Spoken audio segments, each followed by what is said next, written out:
하나님 아버지 감사합니다. 갈라디아서 3장 6절에서 9절까지를 통해서 아브라함의 신앙이라는 제목으로 말씀을 전하겠습니다.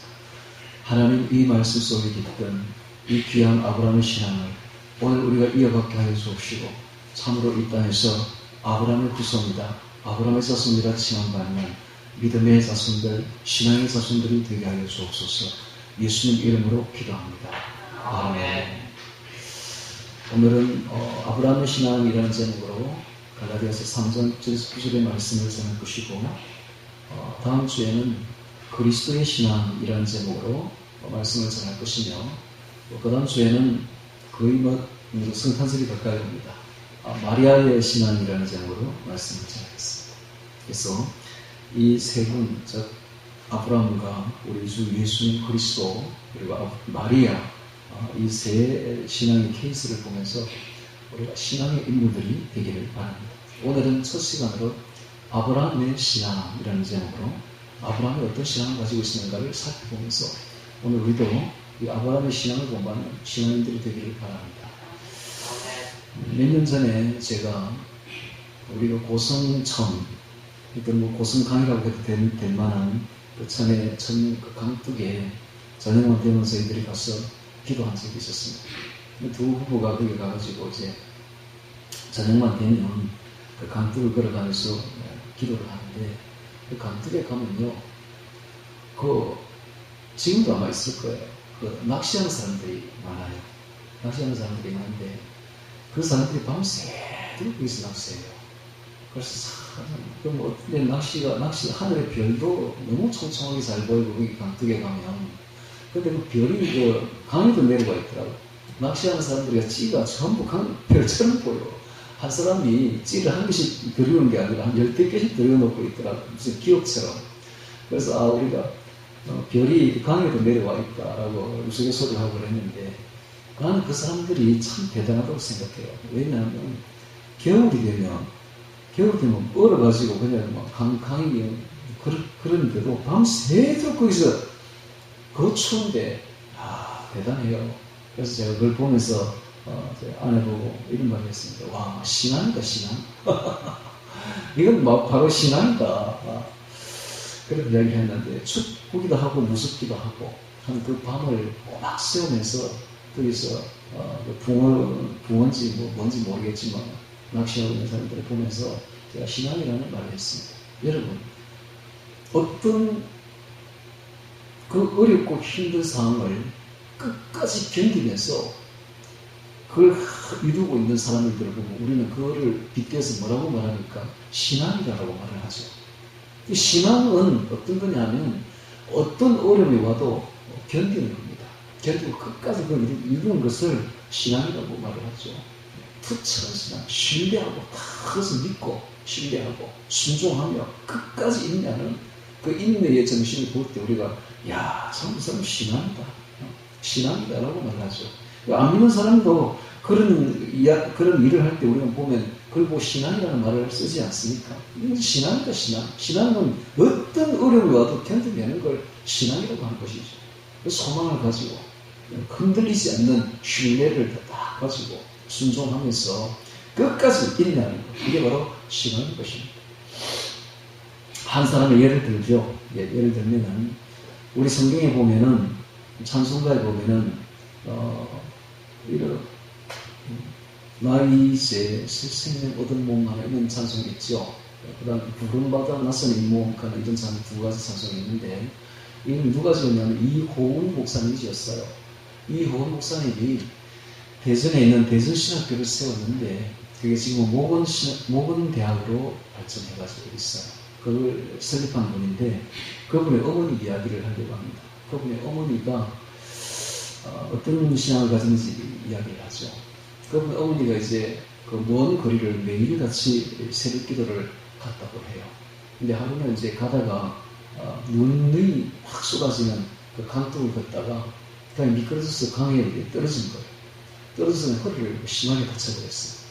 그래서 일어나니까 도저히 갈 수가 없는 거예요. 근데 교회까지는 너무나 먼 거리인데 갈 수가 없는 거예요. 그런데 기어스 갔대요. 기어스 한 한벌 기어서. 그러니까 벌써 뭐 예배는 다 마쳐버리고. 그렇지만 그 교회를 간 거예요. 이게 바로 신앙입니다. 이게 바로. 하나님은 그런 모습, 결정적인 그 신앙의 모습을 보고 싶다는 거예요. 우리에게도. 아니, 요즘에 그런 신앙이 보기가 좀 어렵죠. 조금만 아파도 막, 몸이 아파 못 가겠습니다. 신앙은 그러면 안 돼요. 그 결정적인 그 모습을 한번 보고 싶어 하는 거예요. 하나님은. 결정적인 신앙의 모습을 네가 한번 보여봐라. 내게. 하나님은 그런 거예요. 그래서 이제 기억한 거예요. 그러니까 이미 뭐 해는 다 떠버리고 오전 뭐 11시나 되었는데 그 기억한 거예요. 끝까지. 교회. 그리고는 도저히 못 일어나는 며칠 동안 끙끙 앓는 거예요. 못 일어나는 거예요. 그런데요. 기적이 일어나죠. 며칠 뒤에. 멀쩡하게 일어납니다. 멀쩡하게. 그분의 아들이 리호은 목사입니다. 한국 별이죠. 그런데 그분을 본 사람이 이런 말을 해요. 그분은, 그 어머니는 옆에서 보면 빛이 나고 얼굴에서 빛이 나고 향기가 나는데 천국 향기가 나는 것 같아요. 오늘 우리가 그런 모습을 가져야 됩니다. 적어도 신앙인이라면 얼굴에서 빛이 나야 돼. 빛이 나야 얼굴이 책임져야 돼. 신앙인이 돼가지고 얼굴이 빛이 안 나면 안 되지. 천국에 빛이 나야죠.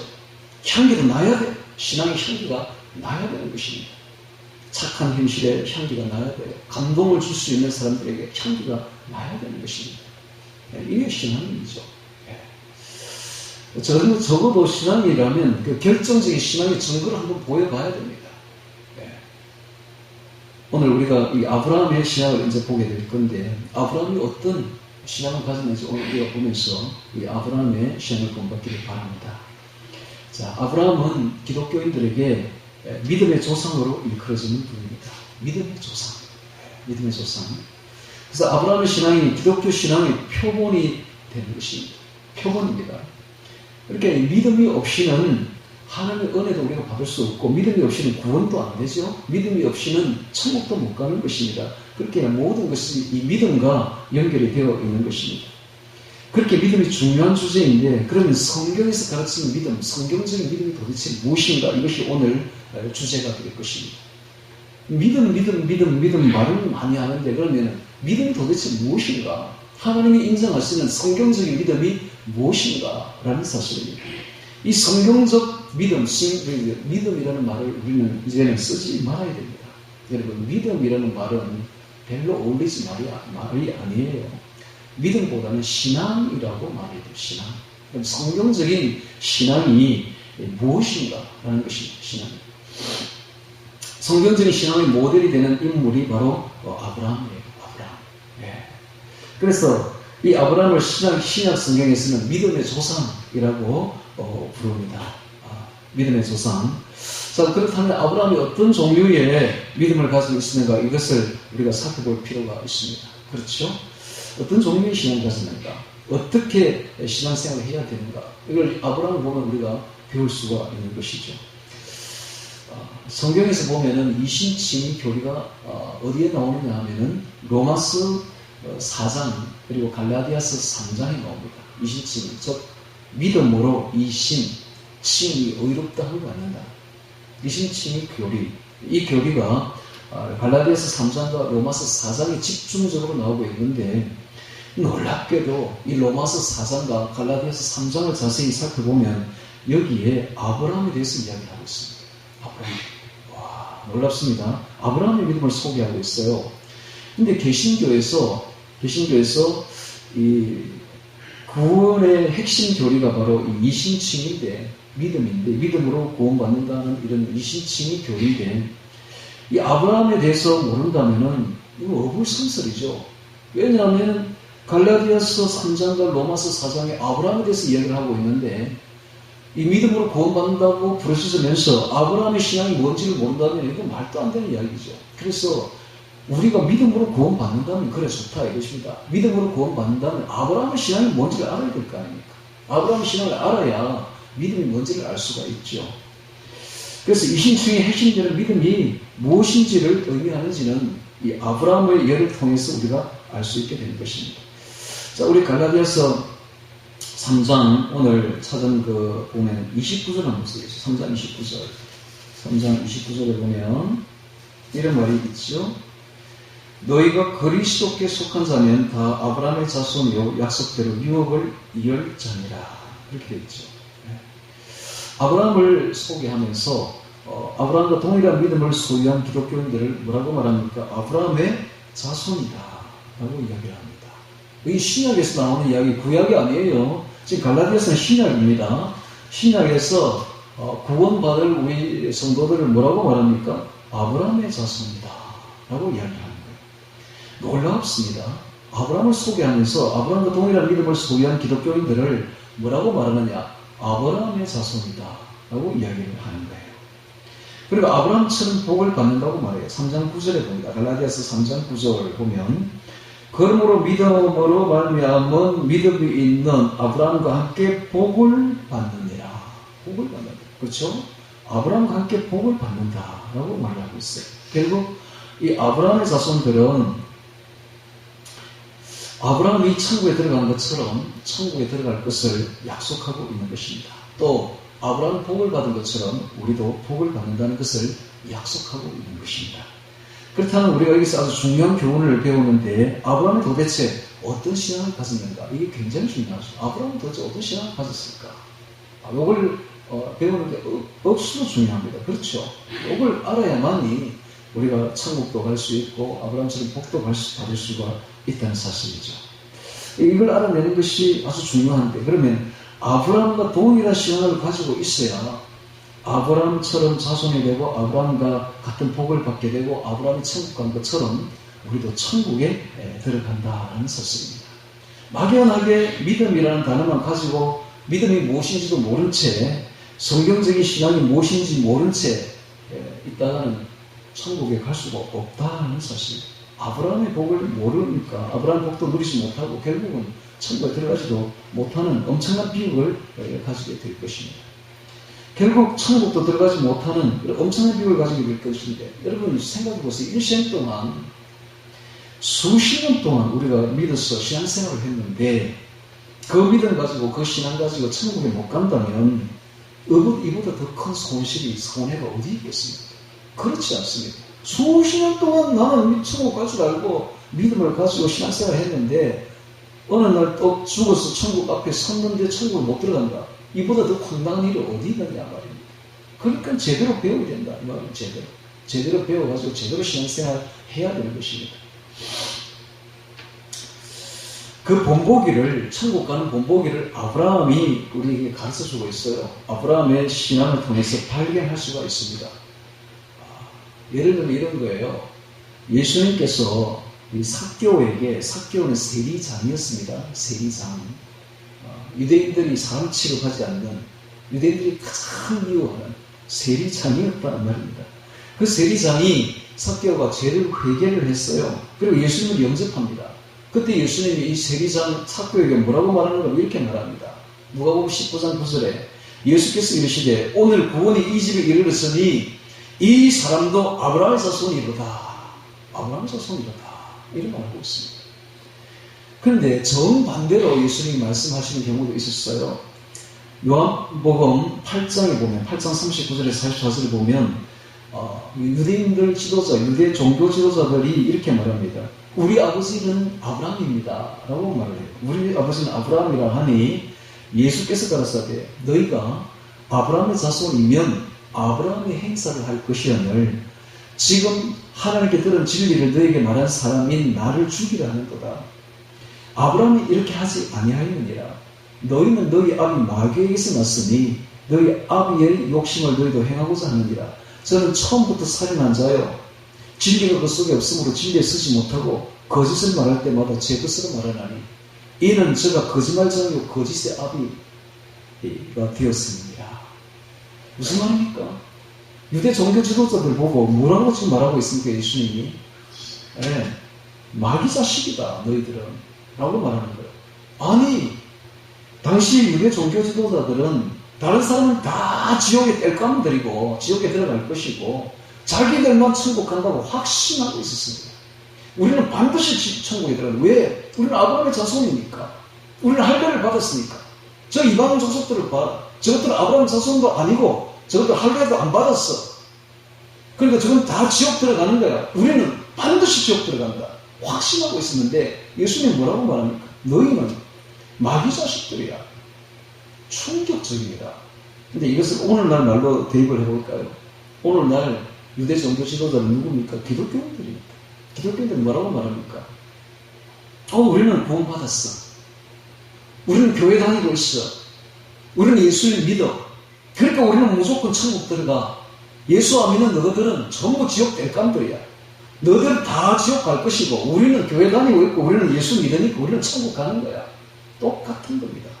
유대 종교 지도자들이나 오늘날 기독교인들이나 다를 바가 하나도 없는 거예요. 예수님 오늘 기독교인들 보고 뭐라고 말하는 줄 아십니까? 너희는 마귀 자식들이야. 충격적이죠.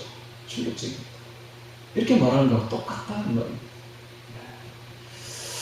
황당한 선언을 예수님이 지금 하고 있습니다. 대단합니다. 여기서 우리가 깊이 고민을 해봐야 됩니다. 왜 예수님은 사개오를 아브라함의 자손이라고 선언을 했을까요? 오히려 유대 종교 지도자들은 아브라함의 자손이 아니라고 말하는 겁니다. 그 이유가 뭘까요? 그걸 딱 갈라놓는 것이 있는데 바로 유대인들이 아브라함의 신앙을 전혀 소유하고 있지 않았던 것이 바로 이 점입니다. 유대인들이 아브라함의 신앙이 뭔지를 몰라요. 아브라함의 신앙이라면, 아브라함의 자손이라면 아브라함의 신앙을 따라가야 돼요. 근데 전혀 육체적으로 아브라함의 자손이 맞아요. 근데 전혀 아브라함의 신앙이 그 속에 없었던 것입니다. 오늘날 기독교인들도 똑같습니다. 오늘날 기독교인들도 전혀 아브라함의 신앙을 가지고 있지 않다는 말입니다. 그러면 이게 이제 결정적으로 천국과 지옥을 갈라놓는 이제 핵심이 되는 것이죠. 그렇다면 기독교인들에게 되묻고 싶습니다. 당신들도 기독교인인데 예수님을 믿는데 아브라함의 믿음을, 아브라함의 신앙을 소유하고 있는가? 바로 이 점입니다. 아브라함의 신앙을 소유하고 있는가? 아브라함이 가졌던 그 동일한 신앙을 가지고 있는가? 만약 아브라함이 하나님을 믿었던 동일한 방식으로 신앙생활을 하지 않는다면 하나님, 예수님께서 엄중하게 유대인들에게 선언했던 것과 똑같이 오늘 우리에게도 그렇게 선언할 것입니다. 천국에 못 간다는 거예요. 구원을 받지 못해요. 깊이 생각을 좀 해봐야 됩니다. 아브라함과 동일한 신앙을 소유해야만 아브라함의 자손으로 하나님 인정을 해요. 그리고 아브라함의 자손으로서 복을 받습니다. 아브라함이 어떤 복을 받았는가? 첫째는 물질적인 복을 받습니다. 재산의 복을 받고 건강의 복을 받아요. 이 땅에 살면서 아브라함의 재산이 엄청났습니다. 재산의 복을 받고 건강의 복을 받아요. 두 번째는 영혼이 평강과 구원의 복을 받습니다. 영혼이 평강해요. 구원도 받아요.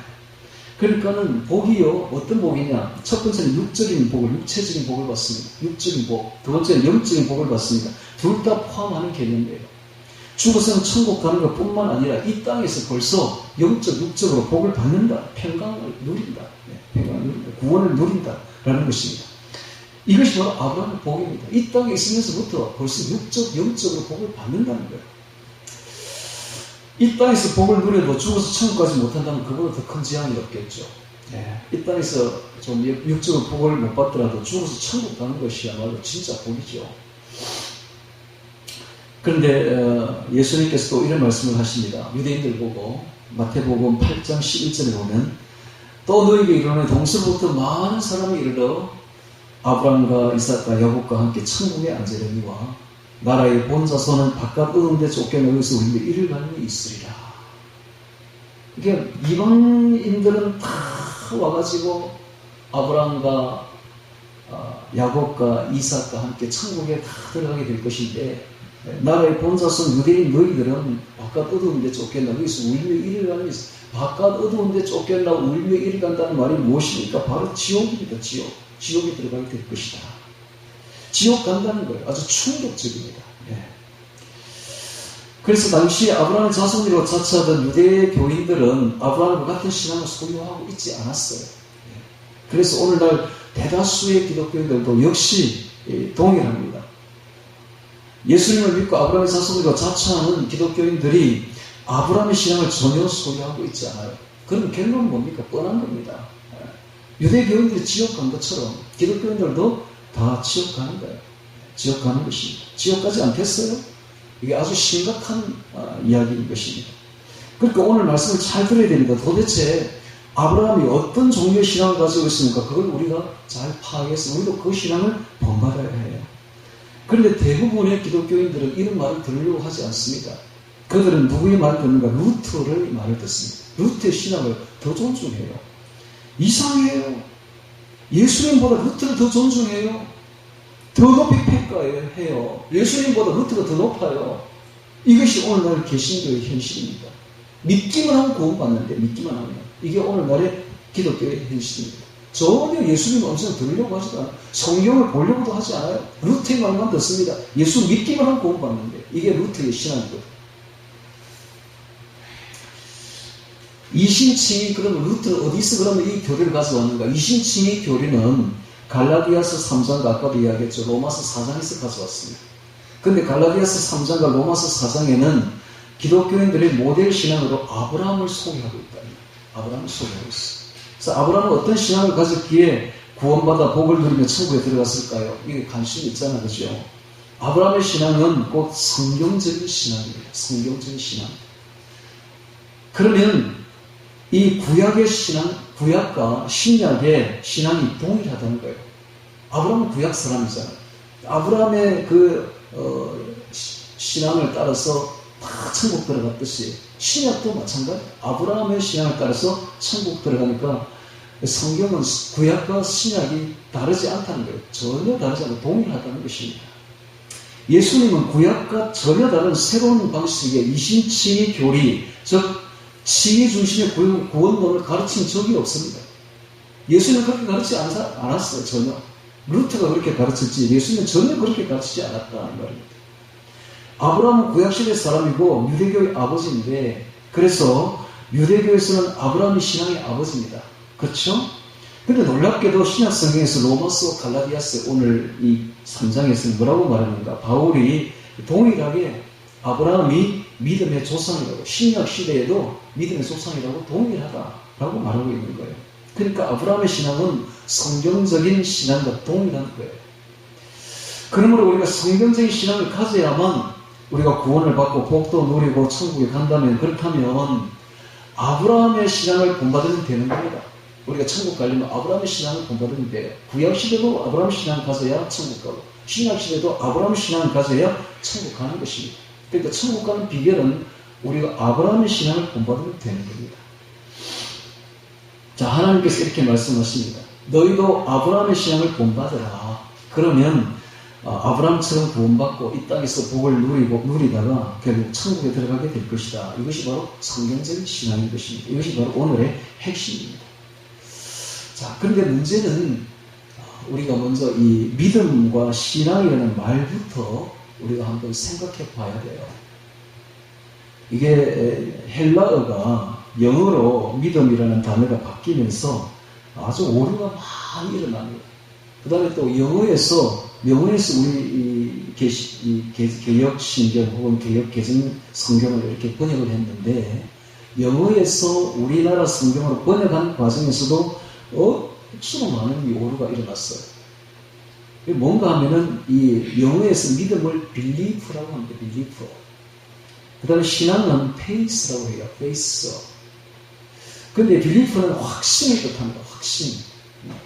확신. 내가 확신하는 것이죠. 받아들이고 확신하는 것, confidence, 확신을 말하는 것입니다. 그런데 faith는 달라요. 어떤 대상에게 내가 내 자신을 전적으로 맡긴다, 의존한다, 이런 뜻이 들어있어요. 맡긴다, 의존한다. 그러니까는 이 믿음이라는 단어는 그냥 머리로만 믿는 거예요. 확신하는 거예요. 근데 이거 신앙은, faith는 내가 의존하니까 행동까지 따라가는 거예요. 행동까지 따라가는 거죠. 네. 행동까지 따라가서 내 자신을 전적으로 의존하고 맡기는 것을 이걸 신앙이라고 말하는 겁니다. 그러니까는 이 성경에는 faith라는 단어가 230 몇 번이나 나오고 있어요. 232회나 사용되고 있어요. 그런데 이것을 한글 성경으로 번역하면서 단 2번밖에 신앙이라는 말을 표현 안 해요. 전부 다 faith를 좀 믿음으로 표현해버렸어요. 그러니까 이게 성경이 번역이 잘못돼버린 거예요. 전부 다 신앙이라고 표현해야 되는데 믿음이라고 표현해버린 것입니다. 그러니까 신앙이라는 단어는 두 번밖에 안 나와요. 두 번밖에. 전부 다 페이스를 믿음으로 표현해버린 거예요. 자, 이 참 지적 동의, 빌리프, 믿음, 지적 동의, 깨달음, 확신, 이게 믿음의 전부라고 생각하지만 회의가 필요 없다. 그래서 헌신이 필요 없다. 이런 식으로 되어버린 거예요. 전적으로 하나님을 의존하는 행동을 못하는 신앙이 필요 없다고 착각하게 되는 것입니다. 믿기만 하면 구원받는다. 믿기면 지적으로 동의만 하면 구원받는다. 이렇게 되어버린 거예요. 행동은 필요 없다. 이렇게 되어버린 거예요. 이것이 오늘날 개신교를 완전히 무너뜨린 죽음이 되는 거예요. 이 단어 하나를 해석을 잘못하는 바람에 전부 다 그렇게 되어버린 거예요. 아니에요. 원래 성경은 이게 신앙입니다. 신앙. 내 자신 전체를 맡기는 신앙. 행동까지 따라가는 신앙. 순종하는 신앙.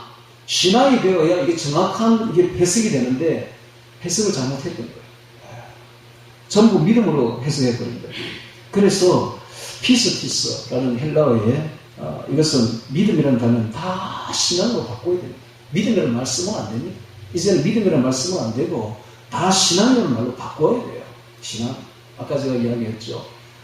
밤에 그 낚시터에서 밤새도록 그 추운 겨울에 무섭고 추운 그 겨울에 그러면 고기 하나 잡았기라고 밤새도록 그 앉아있는 사람들 보고 제가 뭐라 진짜 하긴 신앙이다. 그 정도 돼야 된다. 그래서 다 인내하면서 어떤 것도 끝까지 견디면서 인내하면서 순종하는 그런 모습을 보여야 됩니다. 하나님을 보여야 돼요. 그게 바로 신앙이다. 내 자신의 전체를 하나님께 의존을 해야 돼요. 신앙. 그게 바로 신앙 아닙니까? 신앙이 되어야 된다. 자꾸 개신교인들이 믿음이라는 단어를 입에 달고 사니까 신앙으로 구원받는다고 말하는 좀 이상하게 알아들어요. 벌써 굳어져 버린 거예요. 믿음으로 구원받는 건 벌써 굳어져 버린 거예요. 믿음으로 구원받는 말씀은 안 됩니다. 이제. 신앙으로 구원받는 것이지. 그러니까 신앙이 아니라 기독교인들의 믿음이라는 게 신념에 불과한 거예요. 그냥 확신에 불과한 거야. 머리로 그냥 확신하는 신념에 불과한 거예요. 오늘날 기독교는 이렇게 생각합니다. 신념으로 구원받는 것이구나. 깨닫고 확신하는데 행동은 뭐 필요 없어. 이렇게 나오는 겁니다.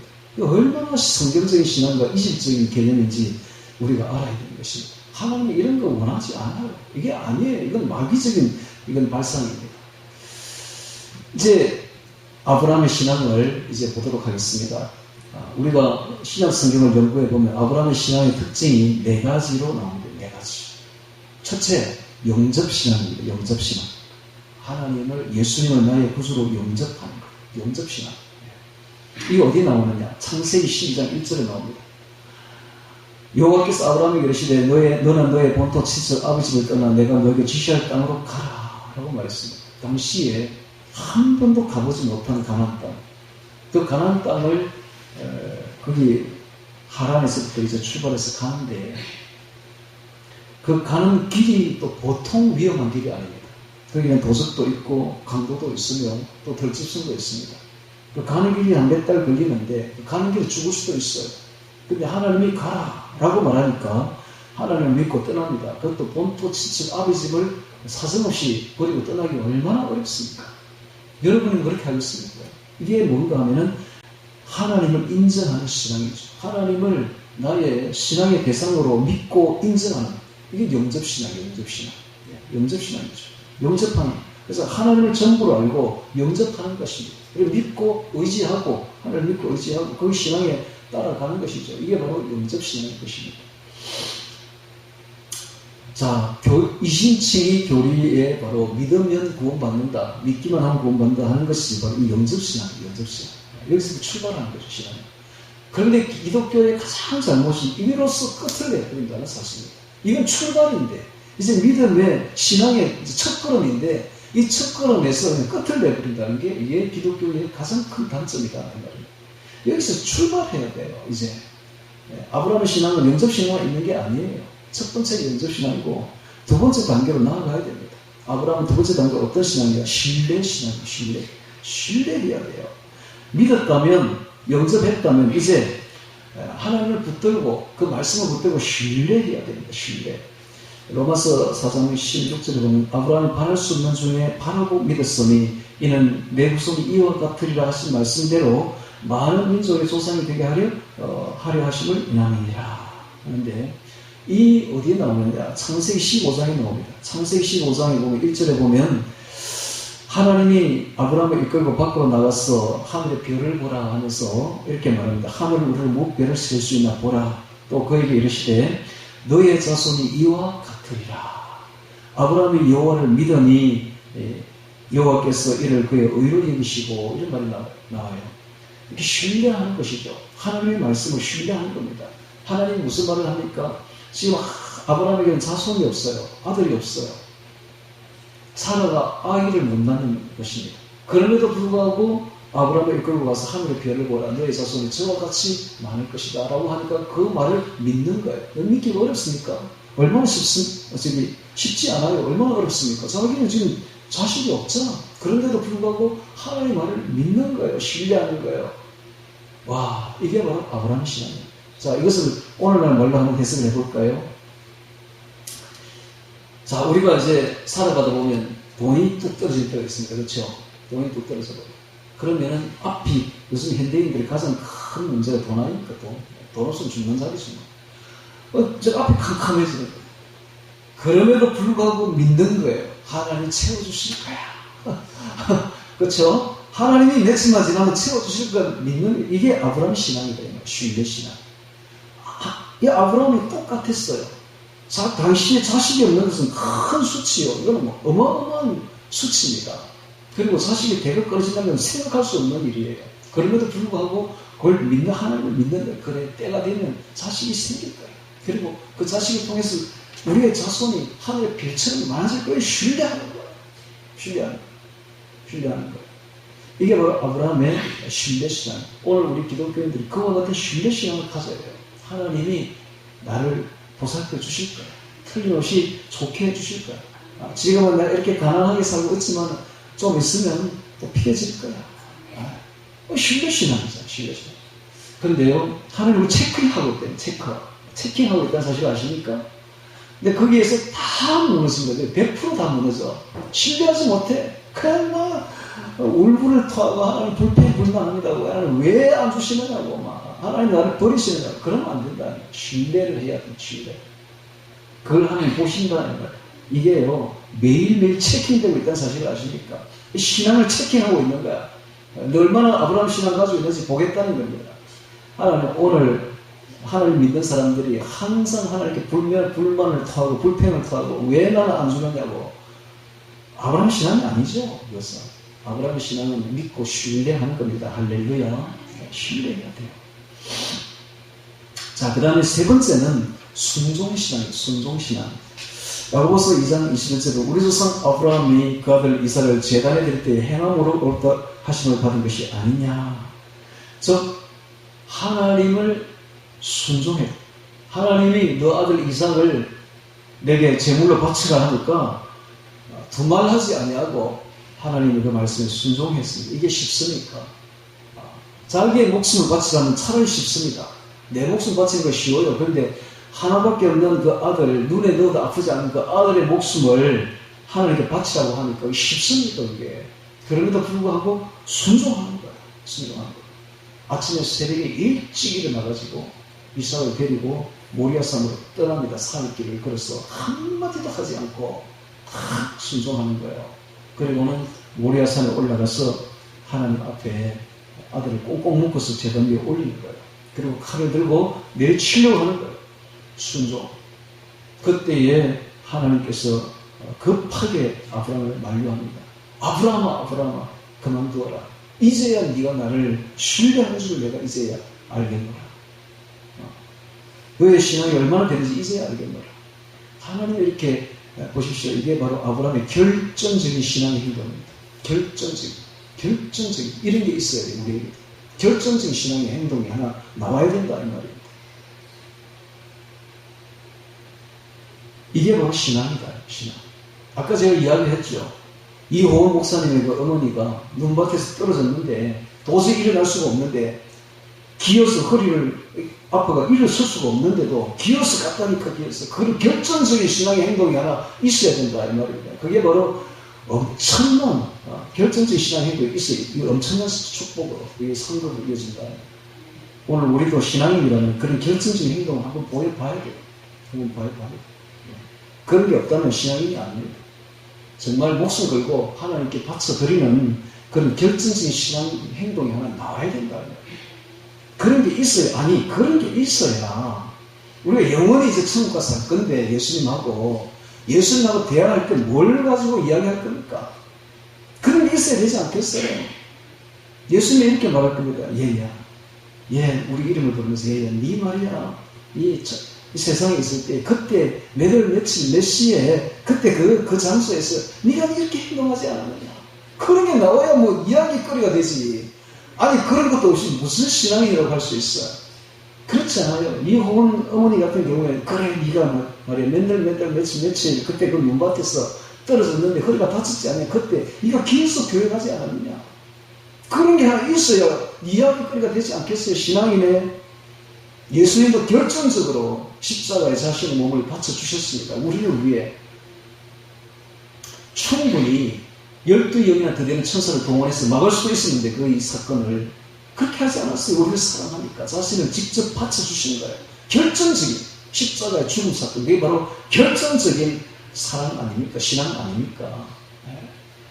바로 이 아브라함도 결정적인 신앙의 행동이 하나 나왔다. 순종신앙 이런 게 있어야 됩니다. 오늘 우리 신앙이라면 이런 게 있어야 돼요. 한계가 안 돼. 매일 이래야 돼.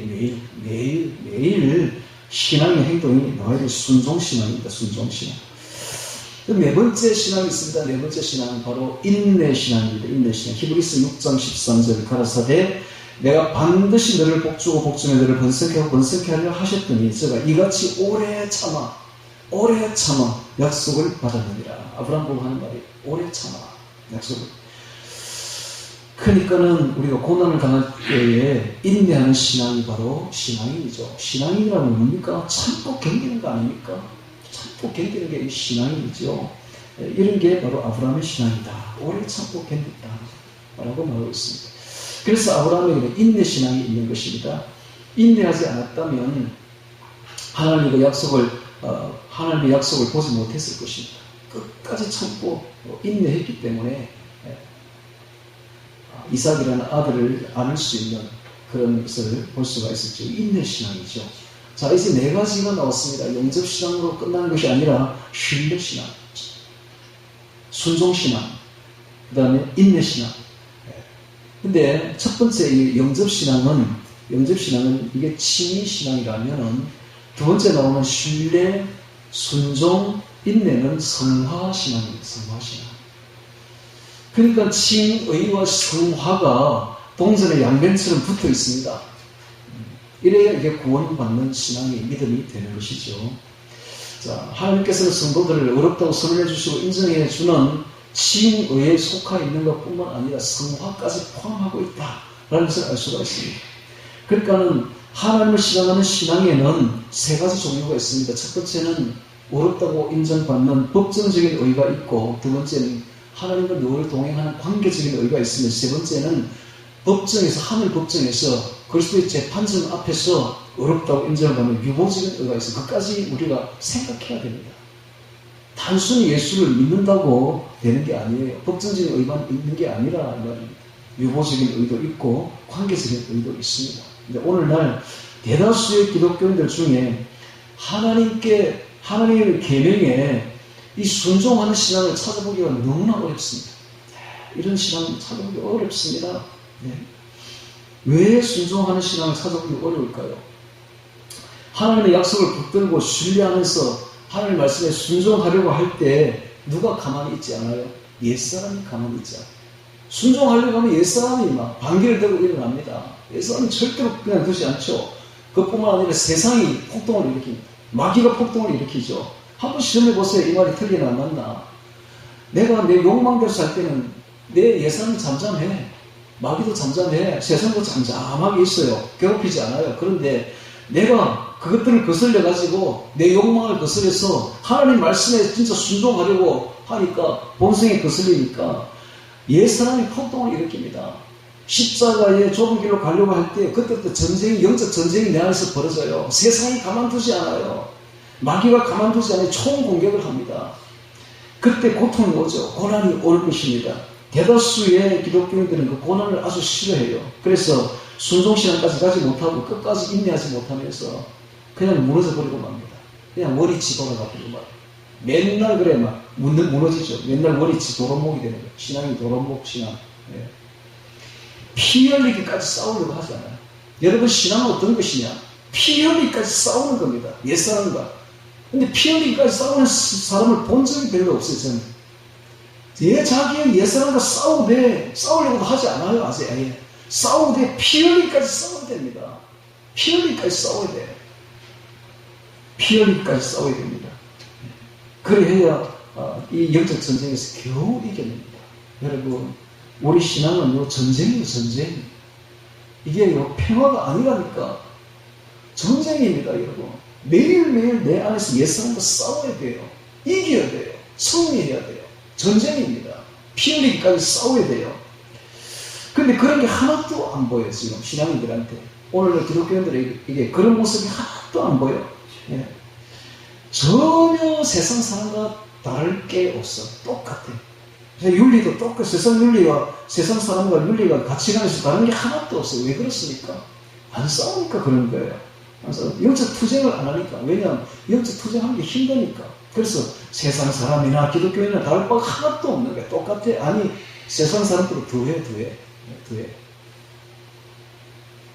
편안한 삶을 살기를 원해요. 그냥 영접신앙에만 머물고 그냥 믿기만 하면 구원받습니다. 아니고 영접신앙에만 머물러 있기를 원한다.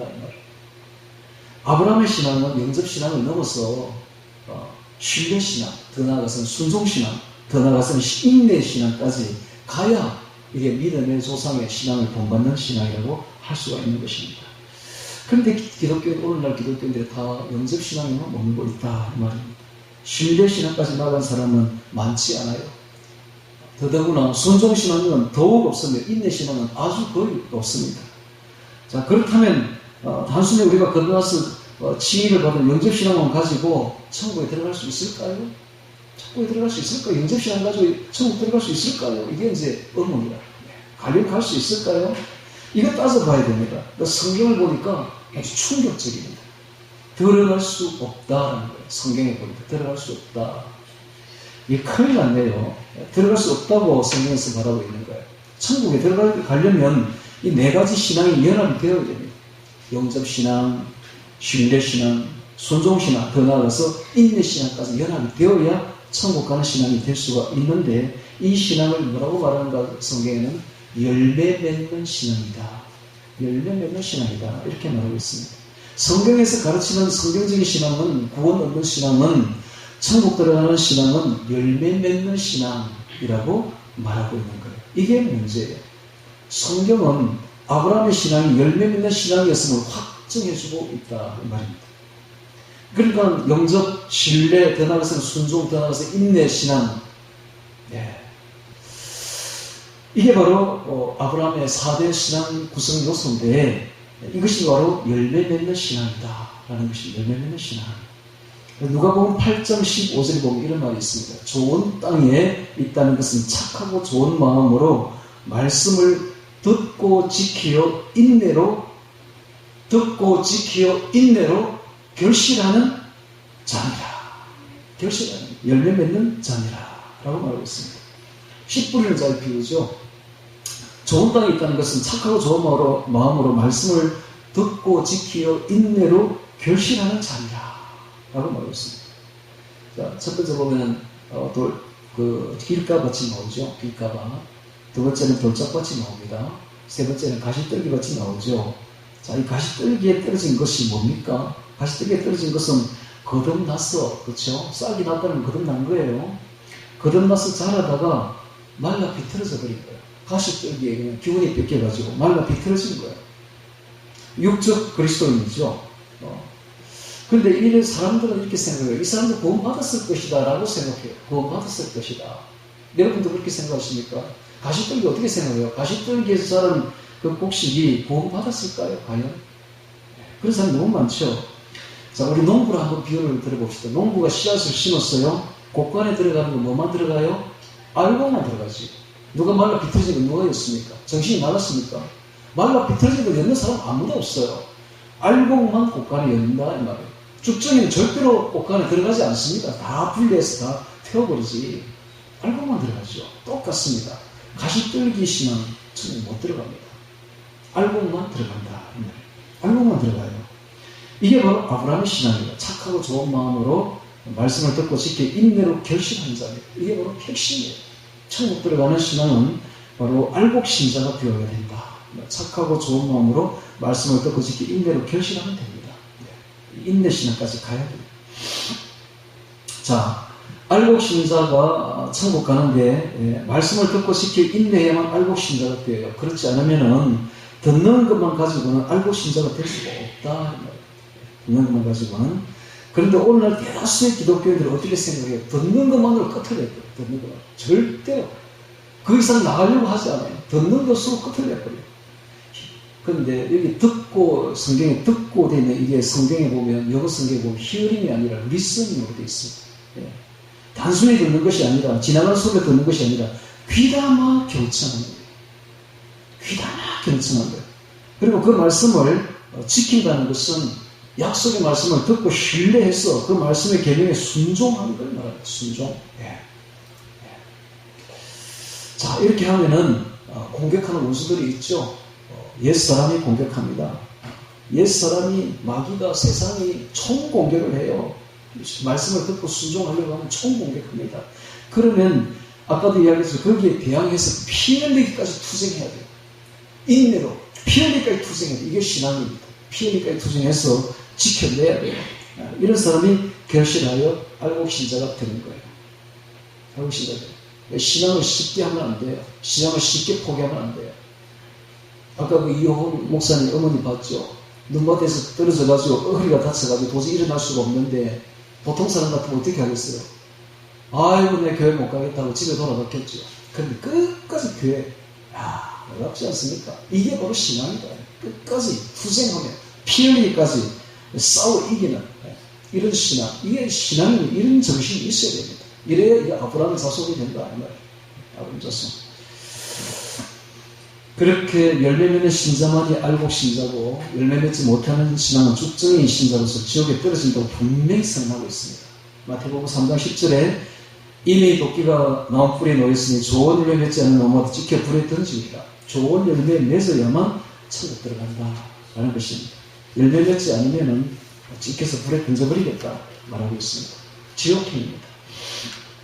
그러니까 예수님 믿고 한번 은혜 받고 한번 거듭나 칭이 되었다고 구원이 확정되는 게 아니에요. 열매를 맺어야 됩니다. 열매는 언제 맺힙니까? 성화의 과정을 통과해야 됩니다. 영접신앙에서 끝나면 안 돼요. 신뢰신앙, 순종신앙, 인내신앙까지 갈 때 그때 열매가 맺히는 것이죠. 마태복음 3장 12절에 이렇게 말합니다. 손에 키를 들고 자기 타작마당을 정하게 해서 알곡은 모아 곡간에 들이고 쭉정이는 꺼지지 않는 불에 태우십니다. 오늘 대다수의 기독교인들은 알곡 신자가 아닙니다. 왜 그럴까요? 하나님의 약속을 신뢰하지 않아요. 하나님의 계명에 순종하지도 않아요. 진리를 따라가려고 할 때 오는 고난을 피하려고 하지 않아요. 고난을 맞서서 싸우려고 하지 않아요. 고난을 피하려고 해요. 고난을 피하면서 인내하지 않아요. 인내신앙이 전혀 없어요. 너무너무 약해. 오늘날 기독교는 너무너무 약해요. 강하지 못해요. 신앙이 좀 강력해야 되는 것입니다. 강해야 되는 것입니다. 네. 인내해야 돼요. 인내 신앙이 없어요. 그러니까 알곡이 안 되는 거예요. 알곡이 되려면 인내해야 돼요. 끝까지 인내해야 돼요. 네. 신앙인이 되어야 돼요. 믿음의 사람이 되면 안 돼요. 믿음을 하면 안 되고 신앙까지 가야 돼요. 신앙인이 되어야 돼요. 오늘 대다수의 기독교인들이 껍데기만 있는 초정이 신자들입니다. 그 안에는 생명이 없어요. 생명이 없으니까 이 땅에서 영육간의 복을 못 받아요. 그리고 구원을 상실해 천국도 못 들어갑니다. 이런 비참함이 어디 있습니까? 알곡 신자들은 거듭난 신자들이고 쭉정 신자들은 거듭나지 못한 신자가 아니에요. 일단 씨앗이 심겨서 싹이 났다는 거듭났다는 거예요. 싹이 났다는 것은 거듭났다는 것입니다. 거듭났다는 것이죠. 대다수의 기독교인들은 거듭나지도 못했어요. 가짜 신자도 교회에 참 많아요. 거의 90% 가짜 신자들. 거듭난 신자는 10%밖에 안 돼요. 그럼에도 불구하고 이 씨앗이 이제 발화도 안 된 사람들이 너무 많다. 가짜 신자들이죠. 그런데 이 싹이 난 신자들 중에서도 인내하지 못해가지고 쭉정이 되는 사람들이 너무 많다. 알곡이 되는 신자는 그 중에서도 10%밖에 안 돼요. 그러니까 100명이 교회를 다닌다 하면 10%만 거듭난 신자들인데 10% 중에서도 알곡 신자는 또 얼마 안 된다. 그래서 예수님께서는 아주 충격적인 말씀을 하십니다. 요한복음 15장 2절에 보면 물은 내게 있어 과실을 맺지 않는 가지는 아버지께서 죄해 버리시고 물은 과실을 맺는 가지는 더 과실을 맺게 하여 이를 깨끗게 하시느니라. 아주 뚜렷하죠. 예수님께 붙어있는 가지가 무엇입니까? 거듭난 신자들이죠. 불신자들이 가지에 붙을 수는 없는 것이죠. 예수님께 붙어있는 가지는 다 거듭난 신자들입니다. 그런데 거듭났다고 해서 다 되는 게 아니죠. 열매를 맺어야 되죠. 네. 자동적으로 열매가 맺히는 경우는 없습니다. 네. 열매를 맺어야 되는 것입니다. 그런데 오늘 그 신학자들이 뭐라고 말합니까? 자동적으로 거듭나기만 자동적으로 열매가 맺힌대. 천만에. 피 흘리기까지 싸우지 않으면 열매 맺히지 않습니다.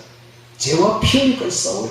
옛사람과 피 흘리기까지 싸워야 열매가 맺힌다. 투쟁해야 됩니다. 옛사람과 세상과 마귀와 투쟁해야 돼요. 그래야 열매가 겨우 맺혀요. 근데 문제는 오늘 대다수 기독교인들이 투쟁신앙이 없어요. 투쟁하지 않아요. 예수님께 붙어 있기만 하면 열매 맺는다고만 생각해요. 붙어 있다는 것은 거듭났지만 열매 맺지 못할 수도 있어요. 십자가의 좁은 길로 가지 않으면, 자기를 부인하지 않으면, 날마다 영적 투쟁하지 않으면 예수님께 붙어 있어도 열매 맺지 못합니다. 열매 맺지 못하다가 결국은 지옥 들어가요. 이것이 바로 예수님이 하신 말씀입니다. 얼마나 무서운 일입니까? 그러니까는 결론적으로 성경적인 신앙, 즉 아브라함의 신앙을 가져야 구원을 받고 하나님 주신 복을 누리고 결국은 천국에 들어갈 수 있어요. 아브라함의 4단계 신앙이 바로 영접신앙, 신뢰신앙, 순종신앙, 인내신앙, 여기까지 가야 되는 것입니다. 이것이 바로 성경적 신앙의 핵심 요소인 것입니다. 아브라함의 신앙입니다. 또 오늘날 대다수의 개신교인들은 이 친인신앙에만 머물러 있습니다. 영접신앙에만 머물러 있어요. 신뢰신앙, 순종신앙, 인내신앙으로 나가지 않아요. 가르치지도 않아요. 오늘 대다수의 교회가 그걸 가르치지 않아요. 성화의 신앙이 구원이나 천국 들어가는데 아무런 관련이 없다고 생각해요. 성화 신앙 필요 없다고 생각합니다. 이것이 바로 마귀교리입니다. 마귀교리. 성경은 이 친의와 신앙, 성화가 분리될 수 없고 거듭나서 구원의 신앙을 확신을 갖고 있다 할지라도 고난 가운데서 인내하면서 말씀 순종하지 않는 자는 절대로 천국에 못 들어간다고 가르치고 있는 거예요. 그래서 오늘 우리는 마음의 확신에만 머물러 있으면 안 됩니다. 믿음의 확신에만 머물러 있으면 안 됩니다. 우리가 이제는 말씀을 신뢰까지 하고 순종하고 인내하는 진짜 믿음이 아니라 신앙인이 되어야 돼요. 신앙이 되어야 돼요. 그래야 끝까지 하나님의 말씀을 순종하는 신앙, 아브라함의 신앙이 우리가 본받게 되는 것입니다. 우리가 아브라함의 자손이 되려면, 천국 가려면 이런 아브라함의 신앙, 즉 영접신앙 넘어서 신뢰신앙, 또 넘어서 또 순종신앙, 넘어서 인내신앙, 이게 바로 신앙인이죠. 신앙인까지 가야 결실하여 열매를 맺습니다. 여러분 오늘 이 귀한 말씀 깊이 새기시기 바랍니다. 해서 그 얄팍한 영접신앙에만 머무르는 그래서 열매 맺지 못하는 죽정이 같은 신앙 가지지 마시고 이제는 진짜 신앙이 되시길 바랍니다. 그래서 아브라함의 후손이 되어서 아브라함 자손이 되어서 이 땅에서 영육간에 복받고 영육간에 복받아야 됩니다. 건강해야 돼요. 재산 물질 축복도 받아야 됩니다. 그 다음에 또 우리가 내세에 들어가서 천국에 들어갈 수 있는 아브라함의 자손인 그런 복도 받아야 돼요. 또 영적으로도 복 받아야 됩니다. 평안을 누리고 평강을 누리고 이렇게 아브라함의 복을 받아야 됩니다. 아브라함의 신앙을 따라가면 그런 복이 쏟아져 들어옵니다. 하나님은 참 좋으신 분입니다. 오늘 우리가 아브라함의 신앙을 따라갈 때에 아브라함이 누렸던 그 육적인 복, 물질의 복, 건강의 복, 그 다음에 영적인 복, 평강의 복, 구원의 축복, 이 땅에서 누려야 됩니다. 그러다가 내세에 들어가서 아브라함과 같이 천국에 들어갈 수 있는 그런 아브라함의 자손들이 다 되시기를 주의 이름으로 축원합니다. 오늘 말씀 기억하며 기도드리겠습니다.